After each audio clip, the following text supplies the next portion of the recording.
নমস্কার শ্রোতা বন্ধুরা, আমি দেবশ্রী। আজ শোনাব আপনাদের রবীন্দ্রনাথ ঠাকুরের লেখা বাঁশি।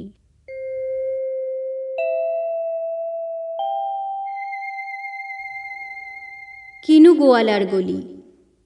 দোতলা বাড়ির লোহার গড়াদে দেওয়া একতলা ঘর পথের ধারে।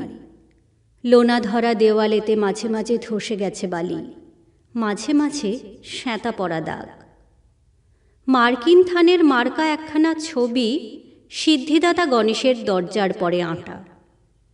আমি ছাড়া ঘরে থাকে আরেকটা জীব, এক ভাড়াতেই, সেটা টিকটিকি। তফাৎ আমার সঙ্গে এই শুধু, নেই তার অন্যের অভাব। বেতন 25 টাকা, সদাগরি আপিসের কনিষ্ঠ কেরানি। খেতে পাই দত্তদের বাড়ি ছেলেকে পড়িয়ে।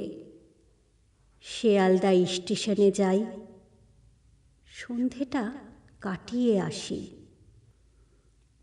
আলো জ্বালাবার দায় বাঁচে। ইঞ্জিনের ধস ধস বাঁশির আওয়াজ, যাত্রীর ব্যস্ততা, কুলি হাঁকাহাঁকি। 10:30 বেজে যায়। তারপরে ঘরে এসে নিরালা নিঝুম অন্ধকার। ধলেশ্বরী নদী তীরে পিসিদের গ্রাম।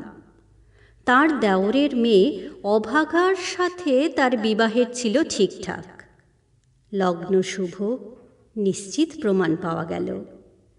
সেই লগ্নে এসেছি পালিয়ে। মেয়েটা তো রক্ষে পেলে, আমি তথই বচ। ঘরেতে এলো না সে তো, মনে তার নিত্য আসা যাওয়া। পরনে ঢাকাই শাড়ি, কপালে সিঁদুর। বর্ষা ঘনঘোর, ট্রামের খরচা বাড়ে, মাঝে মাঝে মাইনেও কাটা যায়। গলিটার কোণে কোণে জমে ওঠে, পচে ওঠে আমের খোসাও আঁটি, কাঁঠালের ভুতি, মাছের কানকা, মরা বেড়ালের ছানা, ছাইপাশ আরও কত কি যে। ছাতার অবস্থাখানা জরিমানা দেওয়া মাইনের মতো, বহু ছিদ্র তার। আপিসের সাজ গোপীকান্ত গোসাইয়ের মনটা যেমন সর্বদাই রসসিক্ত থাকে। বাদলের কালো ছায়া স্যাঁতস্যাঁতে ঘরটাতে ঢুকে কলে পড়া জন্তুর মতো মূর্ছায় অসার। দিনরাত মনে হয় কোনো আধমরা জগতের সঙ্গে যেন আষ্টে পৃষ্ঠে বাঁধা পড়ে আছি।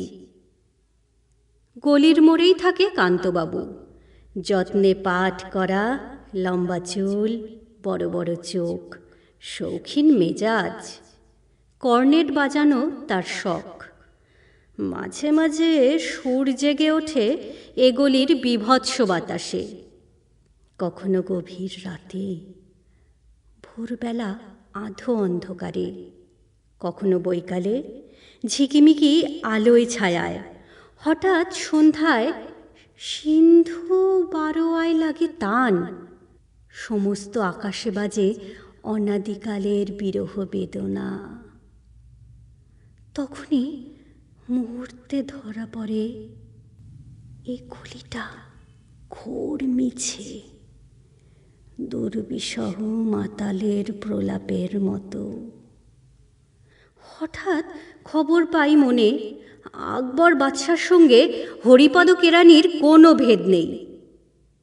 বাঁশির করুণ ডাক পেয়ে ছেঁড়া ছাতা রাতছত্র মিলে চলে গেছে এক বৈকুণ্ঠের দিকে।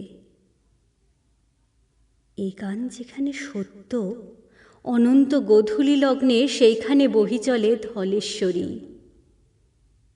তীরে তমালের ঘন ছায়া, আঙিনাতে যে আছে অপেক্ষা করে।